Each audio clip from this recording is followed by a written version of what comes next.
Hello friends. तो आज हम लोग बायोलॉजी में दूसरा चैप्टर करेंगे जो कि सबसे इम्पोर्टेंट चैप्टर है, one of the important chapter of the biology और बहुत फंडामेंटल है। इसके बेसिस पे सब्सिक्वेंट जितने भी चैप्टर्स हैं वो रिलेटेड है। तो आज हम बात करेंगे सेल की। ठीक है, सेल क्या है? स्ट्रक्चरल एंड फंक्शनल यूनिट है किसी भी ऑर्गेनिज्म का। स्ट्रक्चर मतलब स्ट्रक्चर प्रोवाइड करता है, फंक्शन मतलब हर इंडिविजुअल लेवल पे, मतलब बेसिक लेवल पे फंक्शन यही प्रोवाइड करता है। तो सबसे पहले हम देखते हैं definition of the cell. Cell क्या है? Smallest structure and function unit of life. Cell जो टर्म है वो रॉबर्ट हुक ने दिया था 1665 ईस्वी में। ठीक है, लिविंग ऑर्गेनिज्म या तो यूनिसेलुलर हो सकता है या मल्टीसेलुलर हो सकता है। यूनिसेलुलर में अमीबा बैक्टीरिया आते हैं, मल्टीसेलुलर में जितने भी ह्यूमन्स है, प्लांट्स है और जितने भी फंगाई है, या फिर लास्ट वीडियो में जो मैंने बताया था। तो ये सारी चीज़ें मल्टी सेलुलर और यूनिसेलुलर में बेसिकली कैटेगराइज होते हैं। जितने भी ऑर्गेनिज्म है आप उनको या तो यूनिसेलुलर मान सकते हैं या फिर मल्टी सेलुलर। ठीक है, स्टडी ऑफ सेल को कहते हैं हम लोग साइटोलॉजी। अब देखते हैं कि जो सेल है उसके डिस्कवरी से रिलेटेड कितने क्वेश्चंस इंपॉर्टेंट है और क्या क्या है। सबसे पहले ये आता है कि रॉबर्ट हुक जो 1665 में जिन्होंने सेल टर्म दिया था उनका क्या कंट्रीब्यूशन था। तो उन्होंने बार्क ट्री के कॉर्क में देखा था सेल लाइक स्ट्रक्चर, मतलब हनी कॉम लाइक स्ट्रक्चर, तो उसी को उन्होंने सेल का नाम दिया था। लेवेनहॉक, एंटन वॉन लेवेनहॉक जो थे, उन्होंने फर्स्ट लिविंग सेल के बारे में बताया था जिसमें बैक्टीरिया प्रोटोजोन्स आते हैं। रॉबर्ट ब्राउन ने न्यूक्लियस की डिफिनीशन दी थी, खोज किया था बेसिकली। पुरकिंजे ने प्रोटोप्लाज्म का टर्म कॉइन किया था। प्रोटोप्लाज्म का मतलब होता है जो सेल के अंदर, ये सेल वॉल के अलावा जितने भी लिक्विड लाइक स्ट्रक्चर है, आप सिंपल टर्म में ये समझे, उसको हम प्रोटोप्लाज्म कहते हैं। ये साइटोप्लाज्म और जो न्यूक्लियोप्लाज्म है, इन दोनों का जो कॉम्बिनेशन होता है उसको हम लोग क्या कहते हैं? प्रोटोप्लाज्म। तो प्रोटोप्लाज्म के बारे में पुरकेंजे ने दिया था। ये सारे जितने भी डिस्कवरी से रिलेटेड क्वेश्चन है बहुत इंपॉर्टेंट है, ये आते ही आते हैं। उसके बाद आता है स्लेंडन एंड स्वान, जिन्होंने सेल थ्योरी दी थी। सेल थ्योरी भी बहुत इंपॉर्टेंट है, नेक्स्ट हम सब्सिक्वेंट टॉपिक सेक्शन में पढ़ेंगे। और रॉबर्ट वर्चो ने दिया था ये डेफिनेशन कि cell arises from pre existing cell, जो कि सेल थ्योरी का ही एक पार्ट है। ठीक है, ये भी बहुत फ्रिक्वेंटली आस्क्ड क्वेश्चंस में आते हैं। तो ये दोनों भी आपको स्लेडन एंड स्वान के बारे में और वर्चू के बारे में आपको पता होना चाहिए। ठीक है, अब हम लोग सेल थ्योरी के बारे में देखते हैं क्या है सेल थ्योरी। सेल थ्योरी में ये पॉस्टुलेट किया गया था कि जितनी भी ऑर्गेनिज्म हैं, all organism are composed of cell. मतलब जितनी भी जीवित सजीव प्राणी आप देख रहे हैं हर कोई सेल से बना है। ठीक है, और ये सेल जो है उस लिविंग ऑर्गेनिज्म का बेसिक यूनिट है। जैसे किसी भी बिल्डिंग का बेसिक यूनिट क्या है? ब्रिक। वैसे ही हर एक इंडिविजुअल या ऑर्गेनिज्म का बेसिक यूनिट है सेल। थर्ड उन्होंने पोस्टुलेट दिया था कि new sales arises from pre existing cells. मतलब ऐसा नहीं कि अपने आप नए सेल बनते जा रहे हैं, मतलब उनकी इंडिपेंडेंट ओरिजिनेशन होती है, ऐसा कुछ नहीं है। जितने सेल है वो पुराने सेल से ही बनते हैं। ठीक है, और जितने भी सेल्स होते हैं वो हेरिडिटरी इन्फॉर्मेशन कैरी करते हैं, जिसको डीएनए आरएनए जो भी कह लीजिए, डिपेंडिंग अपॉन किस ऑर्गेनिज्म की आप बात कर रहे हैं। तो ये डीएनए आरएनए उनकी हेरिडिटरी इन्फॉर्मेशन होती है जो उनके एंसेस्टर से उनको मिलते हैं। ठीक है, लास्ट स्लाइड में जो हम लोगों ने सेल का जो डायग्राम देखा था उसको हम लोग फिर से एक बार अच्छे से समझते हैं कि सेल क्या है। ठीक है, सेल को आपको समझना बहुत ज़रूरी है। ये जो डायग्राम है सेल का, ठीक है, ये कोई ऐसा नहीं है कि सारे सेल वैसे ही होते हैं। ये बेसिकली आपको रिप्रेजेंटेशन के पर्पज से दिया गया है कि जनरली सेल ऐसे ही होते हैं। सेल अगर है तो उसमें एक बाहरी बाउंड्री होगी। आप इसको घर की तरफ से समझिए। सेल को जब आप अपने हाउस से कंपेयर करेंगे तो आपको समझ में आएगा और बहुत चीज़ें आप रिलेट कर पाएंगे। ठीक है, सेल ये आपके घर की बाउंड्री है, वैसे ही ये सेल की बाउंड्री है। तो इसको क्या कहेंगे? इसको कहेंगे प्लाज्मा मेम्ब्रेन, या इसको कहेंगे सेल मेम्ब्रेन, दोनों कह सकते हैं। ठीक है, अगर ये प्लांट होगा तो एक डिफ्रेंशिएशन प्लांट और एनिमल सेल में ये होते हैं कि उनके पास सेल वॉल होते हैं, मतलब उनका, क्योंकि वो स्टैटिक होते हैं, वो स्टेशनरी होते हैं, तो उनकी स्ट्रक्चरल मजबूत होनी चाहिए, फ्लेक्सिबिलिटी उतनी नहीं होनी चाहिए, तो उसीलिए उनका एक सेल वॉल होता है। बस यही डिफरेंस है प्लांट और एनिमल सेल में। तो ये दोनों चीज़ें होती हैं। उसके बाद ये लिक्विड लाइक पानी की तरह पूरा फ्लोट करते हैं, मतलब इसी में जितने भी ऑर्गेनेल्स, ये छोटे छोटे पार्ट को हम लोग कहते हैं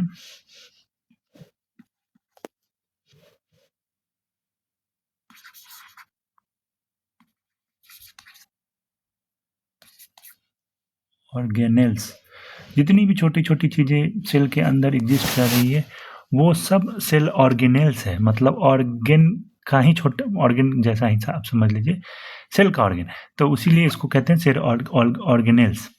अब हम एक एक करके देखते हैं कि क्या क्या किसका किसका फंक्शन है। वैसे तो ये अपने आप में एक बहुत डिटेल्ड इन्फॉर्मेशन है, लेकिन आप समझने की कोशिश कीजिएगा, आप बार बार इसको देखिएगा तो आपको समझ में आएगा।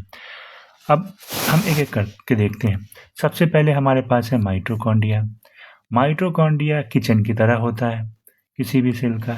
ये पावर हाउस सेल का है। जितनी भी एनर्जी बनती है, जो न्यूट्रिशन हम लोग कंज्यूम करते हैं या कोई ऑर्गेनिज्म कंज्यूम करता है, उसको एनर्जी के फॉर्म में माइटोकॉन्ड्रिया ही बनाता है। माइटोकॉन्ड्रिया में वो सारी सिंथेसिस होती है।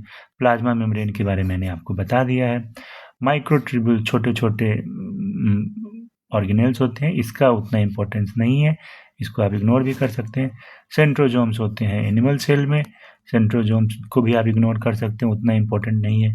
माइक्रोफिलामेंट भी इतना इम्पोर्टेंट नहीं है, छोटे छोटे पार्ट्स होते हैं, सबके अलग अलग फंक्शन है, बट आपके पास इंफॉर्मेशन ओवरलोड ना हो जाए इसलिए मैं आपको इंपॉर्टेंट चीज़ें बताता हूँ।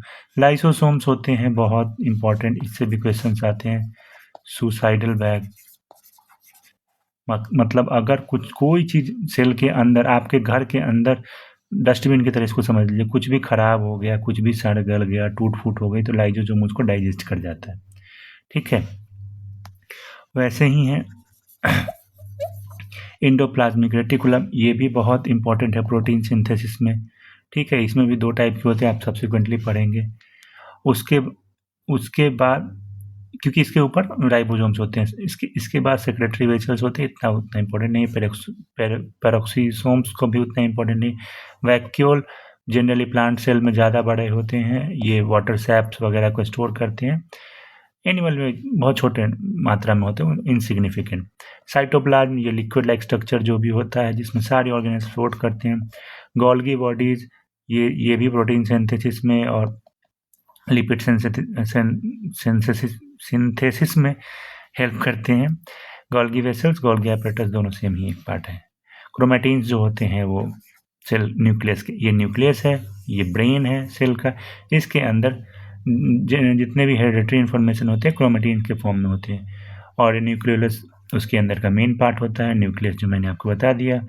एंडोप्लाज्मिक रेटिकुलम और के दो टाइप होते हैं, स्मूथ और रफ।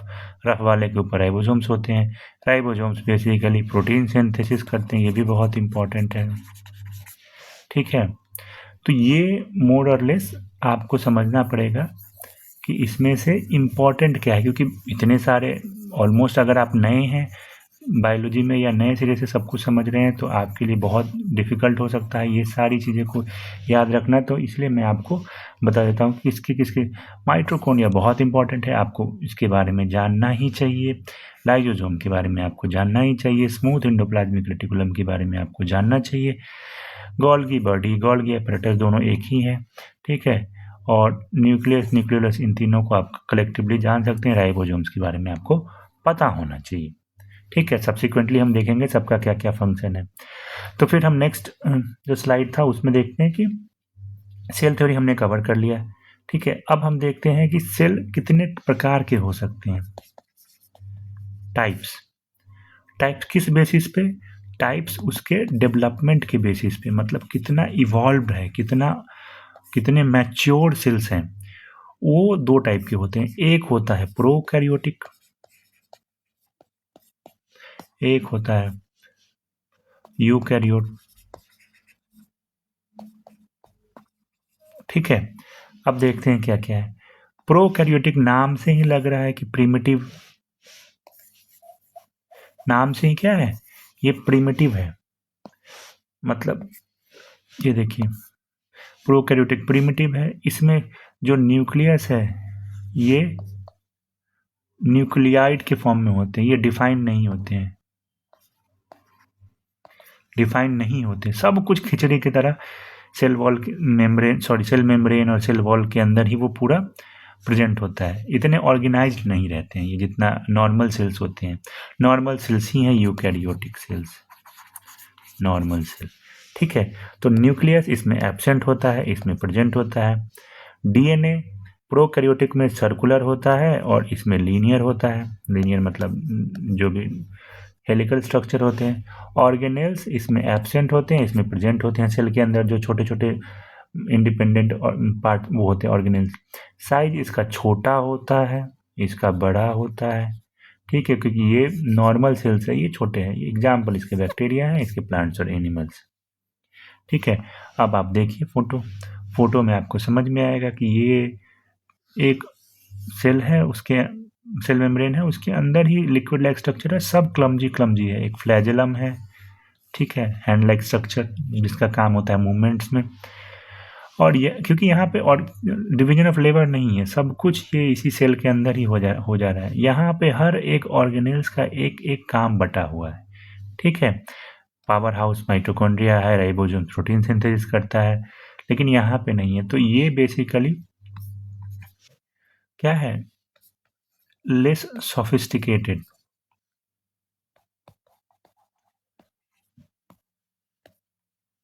लेस कॉम्प्लेक्स, बहुत सिंपल है। तो कौन से ऑर्गेनिज्म में होगा? वैसे ऑर्गेनिज्म में जो ऑर्गेनिज्म खुद बहुत प्रिमिटिव है, जैसे बैक्टीरिया हो गया। जनरली बैक्टीरिया प्रोकैरियोट्स होते हैं, उसको प्रोकैरियोट्स कहते हैं क्योंकि वो प्रोकैरियोटिक सेल से बने हैं। ठीक है, अब हम नए उसमें देखते हैं कि सेल साइज एंड शेप। सबसे स्मॉलेस्ट सेल है माइकोप्लाज्म, 0.3 माइक्रोमीटर का। लार्जेस्ट सेल है ऑस्ट्रिच एज, लॉन्गेस्ट सेल है नर्व सेल। ठीक है, तो ये भी आपसे पूछा जा सकता है बार बार। स्मॉल साइज क्या होता है? Higher surface area to volume ratio होता है, तो इससे ज़्यादा इफेक्टिव डिफ्यूजन्स होते हैं। ठीक है, अगर आप एरिया बढ़ा देंगे और इसके अंदर वॉल्यूम कम रहेगा तो सरफेस एरिया बढ़ जाएगा, तो डिफ्यूजन अच्छे से होगा, एक्सचेंज ऑफ सब्सटेंसेस। ठीक है, अब हम देखते हैं plasma membrane fluid Mosaic model में। ये सिंगर एंड निकोलसन, ये भी बहुत इंपॉर्टेंट है, you have to learn it. Singer Nicolson ने दिया था प्लाज्मा मेम्ब्रेन के बारे में फ्लूइड मोजाइक मॉडल। ठीक है, अब उसमें क्या बोला गया था? उसमें बेसिकली उसके स्ट्रक्चर के बारे में बताया गया था। फॉस्फोलिपिड का बाइलेयर होता है, प्रोटीन उसमें इम्बेडेड होता है, कोलेस्ट्रॉल भी होता है एनिमल में। अब नाम से देखो, लिपिड मतलब फैट और फॉस्फोर मतलब फॉस्फोरस, लिपिड का बाइलेयर होता है। ठीक है, प्रोटीन उसमें इम्बेडेड होते हैं जो सेल के मेम्ब्रेन है बाहर वाले, और कोलेस्ट्रॉल्स भी हो सकते हैं किसी एनिमल मतलब एनिमल सेल्स में। प्रॉपर्टीज क्या है? सेलेक्टिवली परमिएबल, ऐसा नहीं है कि सारी चीज़ें अंदर बाहर हो सकती हैं, ये सेलेक्टिव है, कुछ चीज़ को एंट्री दे सकता है, कुछ चीज़ को नहीं दे सकता। ठीक है, तो ये based on the requirement, based on the nature of that foreign particle वो एंट्री देती है सेल अपने अंदर, उसकी जो मेम्ब्रेन है, इसलिए इसको सेलेक्टिवली परमिएबल कहता है। फ्लूइड एंड डायनेमिक है। ठीक है, फंक्शन क्या है? ट्रांसपोर्टेशन के लिए, सेल रिकॉग्निशन के लिए, कम्युनिकेशन के लिए। जैसे आपके घर की बाउंड्री का क्या क्या काम है, देखिए वही चीज़ है कि ये कम्युनिकेशन के लिए, मतलब बाहर वाले चीज़ों के साथ वो स्थापित करने के लिए, सेल रिकॉग्निशन के लिए, दूसरे सेल बगल वाले सेल्स के बारे में जानने के लिए कि वो किस टाइप का सेल है, और ट्रांसपोर्टेशन के लिए घर के बाहर से घर के अंदर की चीज़ बाहर और बाहर की चीज़ अंदर, वेस्ट बाहर, और जो रिक्वायरमेंट की चीज़ें हैं, खाना, भोजन और ये सब चीज़ें, वो सब अंदर। तो सेम चीज़ वही है फंक्शन सेल मेम्ब्रेन का, transportation, cell recognition and communication. अब हम लोग बात करते हैं कि ट्रांसपोर्टेशन जो होती है वो किस प्रकार की होती है सेल के अंदर और बाहर। ठीक है, तो पहला है ट्रांसपोर्टेशन जिसको कहते हैं पैसिव ट्रांसपोर्टेशन, मतलब अपने आप होती है, आप होती है, एनर्जी नहीं चाहिए इसमें। इसमें डिफ्यूजन है, तो नेचुरल डिफ्यूजन्स होते हैं, उसमें क्या होता है, एक मेम्ब्रेन इसमें नहीं होता है, सॉरी। ठीक है, डिफ्यूजन में क्या है कि हायर कंसंट्रेशन से, यहाँ पे सपोज हायर कंसंट्रेशन है, कहीं पे लोअर कंसंट्रेशन है, तो यहाँ से पार्टिकल मूव करेगा। जनरली गैसेस वगैरह में होता है। कहीं आप अगरबत्ती जलाते हैं तो घर में कैसे डिफ्यूज़ कर जाता है, क्योंकि अगरबत्ती के पास जो पार्टिकल्स होते हैं वो हाईली कंसंट्रेटेड होते हैं और रूम में आपके कम होते हैं, तो इसीलिए वो स्प्रेड करती है, इसलिए आपको पूरे रूम में अगरबत्ती का स्मेल आता है। तो डिफ्यूजन बेसिकली वही है। फैसिलिटेटेड डिफ्यूजन मतलब अब सेल क्या करता है, किसी पर्टिकुलर आदमी को, मतलब पर्टिकुलर आदमी मतलब ऑर्गेनेल्स या फिर कोई भी एलिमेंट हो सकता है सेल के अंदर, उसको डिफ्यूजन में फैसिलिटेटर बनाता है ताकि अच्छे से हो सके। चार्ज पार्टिकल हो सकते हैं या कुछ भी हो सकता है। ऑस्मोसिस, सेम चीज़ अगर मेम्ब्रेन के थ्रू होता है, प्लाज्मा मेम्ब्रेन के थ्रू, तो इसको ऑस्मोसिस कहते हैं। अब देखिए एक्टिव डिफ्यूजन, अच्छा ये भी बहुत इंपॉर्टेंट है, डिफ्यूजन और ऑस्मोसिस में आपसे डिफरेंस पूछा जा सकता है। ठीक है, तो वो भी आपको देख लेना है एक बार। अब देखिए एक्टिव ट्रांसपोर्टेशन में क्या होता है, पैसिवली में क्या है, एनर्जी नहीं लगती, एक्टिवली में उल्टा है। एक्टिवली में आपको एनर्जी लगानी पड़ती है। ऐसा समझिए कि आप जो नेचुरल चीज़ है उसके अगेंस्ट कर रहे हैं काम। ठीक है, जैसे कि होता है ना कि आप पहाड़ पे कुछ चढ़ा रहे हैं, वैसे टाइप का। तो इसमें आपको एटीपी की ज़रूरत पड़ेगी, ये ग्रेडियंट के अगेंस्ट होता है।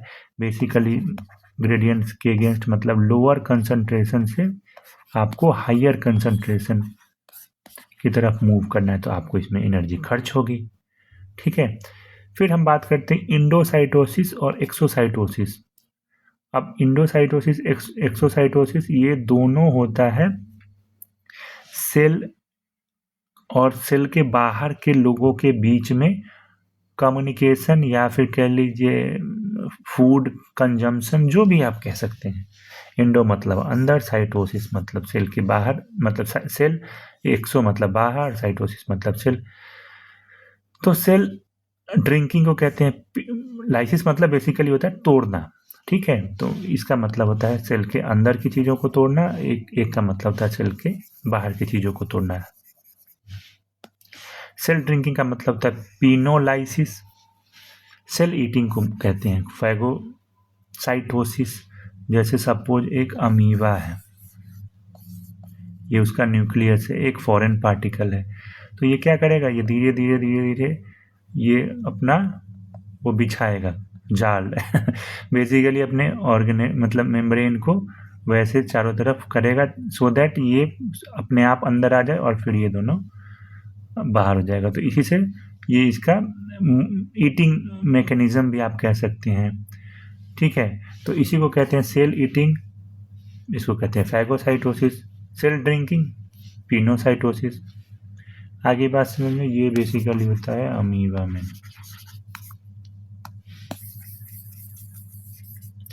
अब हम बात करते हैं ऑस्मोसिस की, जो मैंने बताया आपको। डिफ्यूजन को मैंने बता दिया कि डिफ्यूजन बेसिकली एयर्स में होते हैं, ऑस्मोसिस होते हैं सारे चीज़ में। बेसिकली ऑस्मोसिस होते हैं फ्लूइड्स में। फ्लूइड में आता है आपका एयर प्लस वाटर दोनों। तो movement of water across semi permeable membrane, एक आपको मेम्ब्रेन होना चाहिए, एक आपका हायर कंसंट्रेशन पे और एक आपका लोअर कंसंट्रेशन, और हायर से लोअर की तरफ जाएगा थ्रू मेम्ब्रेन। ठीक है, टाइप देखिए क्या क्या है। हाइपोटोनिक हाइपो का मतलब होता है कम कंसंट्रेशन, टोनिक मतलब वो जब सेल स्वेल कर जाए, ठीक है। स्वेल कब करेगा, कंसंट्रेशन यहाँ पे कम है, हायर कंसंट्रेशन से गया ज़्यादा, तो इसमें सपोज वाटर का मॉलिक्यूल बढ़ गया, तो ये सपोज 2 सेल है, ठीक है, नॉर्मल सेल है, इसमें कंसंट्रेशन ज़्यादा है, इसमें कम है, और जैसे ही हायर से लोअर की तरफ जाएगा तो ये स्वेल कर जाएगा, फूल जाएगा। जैसे किशमिश को अगर आप पानी में डालते हैं तो उसमें भी ऑस्मोसिस ही होता है, इसीलिए किशमिश जो है अंगूर बन जाता है, काइंड ऑफ अंगूर बन जाता है। हाइपरटोनिक में क्या होता है कि आप सेम चीज़ सपोज कि कोई एक हायर कंसंट्रेशन वाली चीज़ है, उसको लोअर कंसंट्रेशन में डाल दिए, तो धीरे धीरे हायर वाली बाहर आ जाएगी लोअर में, जब तक वो सेम ना हो जाए। इसके कारण क्या है, ये अपना तो जो इसके पास वाटर कंसंट्रेशन है वो रिलीज किया, तो ये श्रिंक कर जाएगा, ठीक है। जैसे कि आप कह सकते हैं कि सुखाने के लिए चीज़ें आप सुखाते हैं तो जनरली वही होता है, ऑल्दो इवेपोरेशन है, डिफरेंट काइंड ऑफ मैकेनिज्म है, बट मोर और लेस सेम है। जो अपना वाटर कंटेंट देगा वो तो श्रिंक करेगा ही ना, वो कम एरिया वॉल्यूम हो जाएगा उसका, और जो लोअर है वो लोअर कंसंट्रेशन वाला है वो बढ़ जाएगा। तो बेसिकली इसमें होती है श्रिंकेज और इसमें होती है स्वेलिंग। आइसोटोनिक है मतलब दोनों का कंसंट्रेशन सेम है, तो कोई चेंजेस नहीं होगा, मूवमेंट भी नहीं होगा मतलब वाटर का। अब हम लोग सेल वॉल के बारे में जानते हैं। जैसा कि मैंने आपको बताया था, सेल वॉल का जो कंसेप्ट है वो सिर्फ प्लांट सेल में है, ठीक है। सेल वॉल सिर्फ प्लांट सेल्स में होते हैं, रिजिडिटी प्रोवाइड करते हैं। उसमें से आपको क्वेश्चन एग्जाम में ये पूछा जाएगा कि सेल वॉल का कंपोजिशन क्या है, क्या फंक्शन है। तो देखते हैं, जनरली प्लांट्स में होते हैं, फंगाई बैक्टीरिया में होते हैं, मोस्टली सेलुलोज से बने होते हैं प्लांट में, रिजिडिटी एंड प्रोटेक्शन प्रोवाइड करते हैं, फुल्ली परमिएबल होते हैं, जनरली इधर से उधर चीज़ें परमिएट करती हैं। मिडिल लैमेला होते हैं, कैल्शियम पेक्टिन, ये सब तो अलग अलग है, बैक्टीरिया में अलग होते हैं, डिफरेंट काइंड ऑफ बैक्टीरिया का सेल वॉल का कंपोजिशन अलग होता है, वो डिटेल में ज़रूरत भी नहीं है, बस आप जान लीजिए सेलुलोज से बना था। साइटोप्लाज्म जो है वो सेल के अंदर का जितने भी लिक्विड वाला पार्ट है, वो जो मैंने बताया सेमी फ्लूइड मैट्रिक्स होते हैं। मेटाबॉलिक रिएक्शंस का साइट है, ऑर्गेनेल्स कंटेन करता है, mitochondria, ribosomes, nucleus. Cytoskeleton maintains shape. अब ये साइटोप्लाज्म क्या है, शेप मेंटेन करने में भी मदद करता है। लिक्विड लाइक आप सपोज बैलून में पानी भरोगे तो वो बैलून के स्ट्रक्चर को तो मेंटेन करने में मदद करेगा ना, अदरवाइज तो वो बैलून में अगर कम है पानी तो देखो कितना वो उसमें वो रहती है, कंप्रेसिबिलिटी रहती है। तो इसीलिए साइटोस्केलेटन में भी हेल्प करता है शेप मेंटेन करने में। न्यूक्लियस जो बीच में पार्ट है, ब्रेन कंट्रोल सेंटर कह लो, ब्रेन कह लो, ब्रेन ऑफ सेल। कंपोनेंट क्या होता है, न्यूक्लियर मेम्ब्रेन, ये भी एक मेम्ब्रेन से डबल मेम्ब्रेन होता है ताकि साइटोप्लाज्म वाली चीज़ें अंदर ना जा सके। इसके अंदर न्यूक्लियोलस होता है जो आरएनए सिंथेसिस करता है, क्रोमेटिन होता है। ये सब चीज़ें बहुत डिटेल्ड में आपको अगर इन डेप्थ पढ़ोगे तब समझ में आएगा। Basically hereditary material chromatin contain करता है। एक्टिविटी कंट्रोल करता है, जैसे ब्रेन करता है, जेनेटिक मटेरियल इन्फॉर्मेशन स्टोर करके रखता है, जो आपके एंसेस्टर का जो क्वालिटीज़ है वह स्टोर करके रखता है। प्रोकैरियोटिक में न्यूक्लियोइड होते हैं, ये नहीं होते हैं प्रोकैरियोटिक में, बस सेल होता है उसी के अंदर ऐसे ऐसे लाइक मतलब क्लमजी न्यूक्लियोइड्स होते हैं। क्रोमेटिन है बेसिकली क्रोमोजोम कंटेन करता है, जो डीएनए से बना है, प्रोटीन से बना है। 46 क्रोमोजोम्स जो है ह्यूमंस में होते हैं, सिमिलरली डिफरेंट ऑर्गेनिज्म में अलग अलग होते हैं। हैप्लॉइड 23, डिप्लॉइड 46, नहीं जानो तो ठीक है। हैप्लॉइड डिप्लॉइड होते हैं, बेसिकली क्रोमोजोम्स जो होते हैं वो होते हैं पेयर्स में, जैसे एक्स वाई। तो ये एक पार्ट को हम लोग हैप्लॉइड कहते हैं, और दोनों जब हो गया तो डिप्लॉइड कहते हैं। तो ये 23 तो हैप्लॉइड 23 और डिप्लॉइड में 46 क्रोमोजोम, ठीक है। माइटोकॉन्ड्रिया मैंने बताया था पावर हाउस है। डबल मेम्ब्रेन ये भी होता है, ये भी आपसे एक क्वेश्चन पूछा जाएगा कि डबल मेम्ब्रेन स्ट्रक्चर्स कौन कौन हैं। तो अभी आपने क्या देखा, एक माइटोकॉन्ड्रिया और एक न्यूक्लियस, तो ये 2 सेल ऑर्गेनेल्स जो हैं वो डबल मेम्ब्रेन है। इनर फोल्ड को क्रिस्टी कहते हैं, फिंगर लाइक स्ट्रक्चर होता है। मैट्रिक्स में डीएनए होता है, राइबोसोम्स होते हैं, सेमी ऑटोनोमस होते हैं, इनके पास भी खुद का जेनेटिक इन्फॉर्मेशन होता है। एटीपी प्रोडक्शन करते हैं, एरोबिक रेस्पिरेशन, इसीलिए power house of the cell कहते हैं। मतलब जो भी ऑक्सीजन है उसको बर्न करके एनर्जी प्रोड्यूस करता है। ठीक है, अब देखते हैं endoplasmic reticulum. Rough endoplasmic reticulum rough इसीलिए है क्योंकि उस पर ग्रैन्यूल्स होते हैं, किसके? राइबोसोम्स के। राइबोसोम्स क्या है, आप इतना समझो, बहुत इंपॉर्टेंट है कि प्रोटीन सिंथेसिस करता है राइबोसोम्स, दैट्स इट। ठीक है, तो रफ एंडोप्लाज्मिक रेटिकुलम भी प्रोटीन सिंथेसिस करेगा। क्यों? क्योंकि उस पर राइबोसोम्स हैं। तो अपना उसका एज सच ओवरऑल देखोगे तो कुछ स्पेसिफिक फंक्शन नहीं है, वो राइबोसोम्स पे ही डिपेंडेंट है, प्रोटीन सिंथेसिस करता है। अब स्मूथ वाले क्या है, ये लिपिड सिंथेसिस करते हैं, डिटॉक्सिफिकेशन में मदद करते हैं, कैल्शियम स्टोर करते हैं।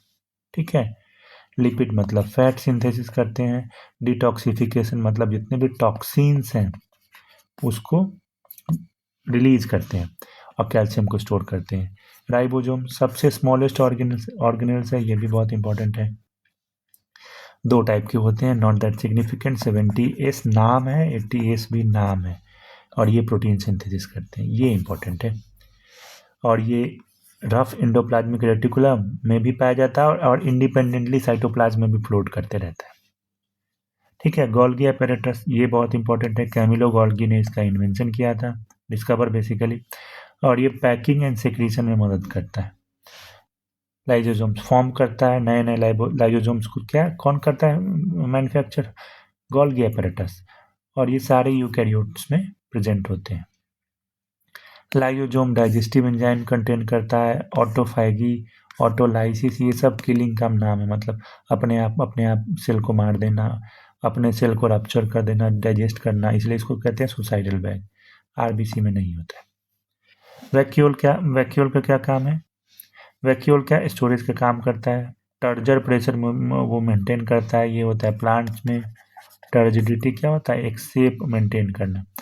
Large in plants, small and temporary in animals. Tonoplast क्या है? इसके मेम्ब्रेन को कहते हैं। प्लास्टिड्स प्लांट्स में ही होते हैं। प्लास्टिड्स 3 टाइप के होते हैं, फर्स्ट, सेकेंड, थर्ड। क्लोरोप्लास्ट जो कि ग्रीन कलर के होते हैं, फोटोसिंथेसिस मदद करते हैं, और उसके अंदर क्लोरोफिल होती है, इसके अंदर होती है। क्रोमोप्लास्ट कलर देता है, पिगमेंटेशन, जैसे कैरोट का कलर रेड है क्रोमोप्लास्ट। इनफैक्ट जो भी और भी प्लांट्स के भी अगर कलरफुल कलर होते हैं तो वो क्रोमोप्लास्ट नहीं होते। ल्यूकोप्लास्ट स्टोरेज में मदद करता है। ठीक है, ये तो उतना इंपॉर्टेंट नहीं है। साइटोस्केलेटन का मतलब होता है सेल का स्केलेटन। क्या क्या होता है? माइक्रोट्यूब्यूल्स, माइक्रोफिलामेंट, ये सब इंपॉर्टेंट उतने नहीं है, बस आप जान लो। सीलिया एंड फ्लैजेला क्या होते हैं? जनरली ये होते हैं प्रोकैरियोटिक्स में, क्योंकि वो सिंगल सेल्ड है, एक ही सेल को सारे काम करने हैं, इनफैक्ट मूवमेंट भी करना है, फूड भी कैप्चर करना है, कैप्चर इन द सेंस की प्रीडेट करना है, तो इसीलिए सीलिया एंड फ्लैजेला होता है। जैसे अगर ये पैरामीशियम है तो इसमें सीलिया लाइक ये मूवमेंट में मदद करता है वाटर में। वैसे ही अगर युगलीना है, सपोज युगलीना है, तो इसमें टेंटिकल्स होंगे, इसी से ये पकड़ेगा किसी को। ठीक है, तो 9+2 का अरेंजमेंट होता है। सीलिया शॉर्ट्स होते हैं और बहुत सारे होते हैं, छोटे छोटे छोटे छोटे हेयर लाइक स्ट्रक्चर। फ्लैगुला लॉन्ग्स होते हैं और फ्यू होते हैं, 1-2। ठीक है, तो ये आपको याद रखना है। बेसिकली प्रोकैरियोटिक या फिर यूनिसेलुलर ऑर्गेनिजम्स में होते हैं, ये यूकैरियोट है वैसे। सेंट्रोजोम ऑफ सेंट्रियोल का क्या फंक्शन है? सेंट्रोजोम एनिमल्स में होते हैं, स्पिंडल फॉर्म करते हैं, सेल डिवीजन में मदद करते हैं। ठीक है, इतना ही इंपॉर्टेंट, यही बस आपको जानना है। Centriole helps in cell division, centrosomes. Cell division cell division में कितने टाइप के सेल डिवीजन होते हैं? सेल दो तरीके से डिवाइड करती है, एक होती है माइटोसिस, एक होता है मियोसिस। ठीक है, माइटोसिस में समझिए कि 1 से 2 हो जाते हैं, सिंपल। मियोसिस में क्या होते हैं? सपोज 2, ऐसे समझते हैं, 2 से वो हो जाते हैं 1। ठीक है, अब देखिए ये दोनों चीज इंपॉर्टेंट है, इसीलिए अब सेल दो तरीके से डिवाइड करती है, माइटोसिस से, मियोसिस से। मियोसिस में बेसिकली होती है डिवीजन, मतलब घट जाता है, और इसमें होता है मल्टीप्लिकेशन। ये होते हैं, देखिए माइटोसिस होते हैं बेसिकली सोमैटिक सेल्स में। सोमैटिक सेल्स क्या होते हैं? सोमैटिक सेल्स होते हैं जितनी भी सेल्स जो हमारे बॉडी में होते हैं, बॉडी में, एक्सेप्ट रिप्रोडक्टिव सेल्स, मतलब गैमेट्स के, इसको गैमेट्स कहते हैं। इसके अलावा जितने भी होते हैं रिप्रोडक्शन के लिए जो गैमेट्स होते हैं, उसके अलावा जितने भी बॉडी का हाथ पैर आँख नाक मुंह सब, वो सब सोमैटिक सेल्स हैं। और सोमैटिक सेल्स बेसिकली मल्टीप्लाई होते हैं। आपको सेल थ्योरी याद है ना? आप फिर से रिकॉल कीजिए, all cell exist from pre existing cell. तो एक ही सेल एक ही सेल 1 से 2 होंगे, 2 से 4 होंगे, 4 से 8 होंगे। तो यही होता है माइटोसिस, मल्टीप्लायर इफेक्ट। ठीक है, मल्टीप्लाई करता है, सोमैटिक सेल्स में होते हैं सारे बॉडी के पार्ट्स में एक्सेप्ट गैमेट। 2 आइडेंटिकल सेल बनाता है, ग्रोथ एंड रिपेयर में मदद होता है। एक बूढ़ा हो गया या एजिंग हो गई तो वो फिर नया सेल बन जाएगा। मियोसिस वहीं इसका उल्टा होता है। मियोसिस एक्सक्लूसिवली गैमेट्स में होते हैं। गैमेट्स मतलब मेल गैमेट्स या फिर फीमेल गैमेट्स। स्पर्म हो गया मेल में और ओवम हो गया फीमेल में। 4 हैप्लॉइड सेल्स, जैसे मेल में जैसे मेल का क्या है गैमेट? XY, फीमेल का XX। तो ये दोनों दो या तो एक्स हैप्लॉइड, इसको कहेंगे हैप्लॉइड, ये भी हैप्लॉइड, आधा हो जाना मतलब हैप्लॉइड। ये हैप्लॉइड है X, ये भी X है, हैप्लॉइड। और ये दोनों किसको क्या कहेंगे? ड्यूप्लॉइड। ऑल दो कंफ्यूज नहीं होना है, बेसिक चीज़ें हैं, बस सिंपल चीज़ याद रखिएगा तो ज़्यादा कंफ्यूजन आपको नहीं होगी। ठीक है, सेल डिवीजन 2 टाइप से होते हैं, माइटोसिस और मियोसिस। माइटोसिस होता है सोमैटिक सेल्स में। सोमैटिक सेल्स क्या है? जितनी भी सेल्स होती हैं बॉडी के वो सोमैटिक सेल्स है एक्सेप्ट रिप्रोडक्टिव सेल्स। और मियोसिस क्या होता है? गैमेट्स में होता है, इसमें रिडक्शन होता है, और 4 हैप्लॉइड सेल होते हैं। ये जेनेटिक वेरिएशंस के लिए रिस्पॉन्सिबल है। ठीक है, जेनेटिक वेरिएशंस इसलिए क्योंकि मदर का, फादर का, ठीक है, दोनों पेरेंट्स का आधा आधा कंट्रीब्यूट होता है, तब वो डिप्लॉयड बन जाते हैं। अब देखिए मियोसिस, ये तो ग्रेजुएशन लेवल का। मियोसिस में या 12th का, मियोसिस में क्रोमोजोम नंबर रिड्यूस होते हैं, माइटोसिस में कोई चेंजेस नहीं होते हैं, कांस्टेंट होते हैं, बढ़ते नहीं हैं। ठीक है, माइटोसिस में कांस्टेंट रहते हैं। 46 क्रोमोजोम है तो यहाँ भी 46 क्रोमोजोम्स होंगे। मियोसिस में 46 क्रोमोजोम होते हैं कि इंडिविजुअल के, लेकिन डिवीजन के बाद 23 क्रोमोजोम और 23 क्रोमोजोम। वैसे अब देखिए प्लांट और एनिमल में बहुत बार क्वेश्चन पूछा जाता है, डिफरेंसेस क्या क्या है। तो प्लांट और एनिमल का देखते हैं side by side. Cell wall plant में होता है, इसमें नहीं होता है। क्लोरोप्लास्ट प्लांट में होता है, इसमें नहीं होता है क्योंकि फूड प्लांट खुद बनाती है। क्लोरोप्लास्ट का में क्लोरोफिल होते हैं, वो प्रोटीन फोटोसिंथेसिस करते हैं। वैक्यूल प्लांट में लार्ज होता है, एनिमल में स्मॉल होता है।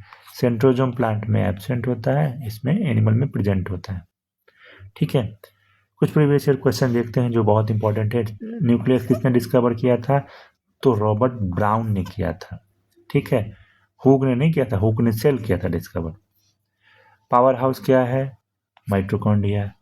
फ्लूज मोडाइक मॉडल किसने प्रपोज किया था? तो आपको मैंने बताया था सिंगल और निकोलसन, आपको याद रखना है।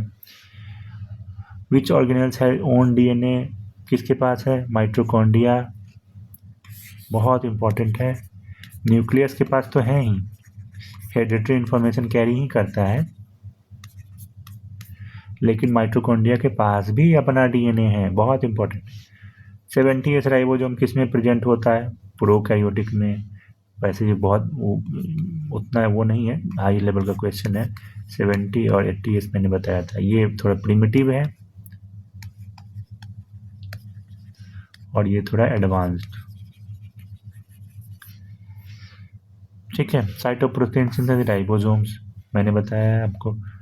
प्रोकैरियोटिक में कौन से ऑर्गेनेल्स एब्सेंट होते हैं? माइटोकॉन्ड्रिया, वहाँ पे पावर हाउस ये नाम का कोई कॉन्सेप्ट नहीं है, वो खुद अपने आप सेल के अंदर ही सब बना लेते हैं, लिक्विड लाइक स्ट्रक्चर। अब देखते हैं रैपिड डिवीजन में क्या क्या है। स्मॉलेस्ट सेल क्या है? Mycoplasma. Largest cell ostrich power house, mitochondria, suicidal bag, lysosome. Protein का फैक्ट्री, राइबोसोम्स। और कंट्रोल सेंटर, न्यूक्लियस कंट्रोल करता है, फोटोसिंथेसिस क्लोरोप्लास्ट करता है। तो ये सारा आपका इंपॉर्टेंट है, उसका क्वेश्चन, 1 मार्क्स का क्वेश्चन 1 डे कम्पिटिटिव एग्जाम्स के लिए। ठीक है, इसी के साथ इसको बंद करते हैं, इस सेशन को ख़त्म करते हैं, और आप ये सेम जो PDF है वो आपको टेलीग्राम पे मिल जाएगा। Thank you so much.